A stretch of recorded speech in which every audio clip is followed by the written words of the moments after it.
நம்மளை எல்லாரும் tissue paper மாதிரி யூஸ் பண்ணிட்டு தூக்கி போட்டுடுறாங்கன்னு நினைக்கிறீங்களா? இதனால நம்ம மேலே ஏதாச்சும் தப்பு இருக்குன்னு சொல்லி நீங்கள் யோசிக்கிறீங்களா? நேரம் சரியா சனிக்கிழமை மாலை 5:30 ஆச்சு. சேது கூட கேட்டுட்ருக்கீங்க. சின்ன லைன் ஆஃப் ஸ்டோரி தான் இது.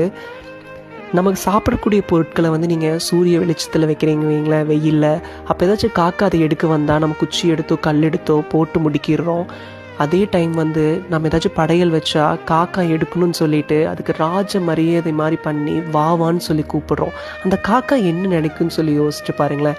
ஒரே ஆள் தான் சில டைமில் நம்மளை போன்னு நினைக்கிறாங்க, சில டைமில் நம்மளைய வாவான்னு கூப்பிடுறாங்கன்னு சொல்லி. இதே மாதிரி தான் தேவைப்படும் போது மட்டும்தான் நம்ம தேடப்படுவோங்க. ரொம்ப அவைபிலிட்டியெல்லாம் இருந்தால் அது என்னன்னு தெரியாது. இது ரெண்டில் கற்றுக்கலாம். சில விஷயங்களில் கூப்பிட்டா தான் போகணும், சில விஷயங்கள் நம்ம தேவைப்பட்டால் தான் அவங்க யூஸ் பண்ணிக்குவாங்க. புரிஞ்சிருக்கும்னு நினைக்கிறேன். பாருங்கள்.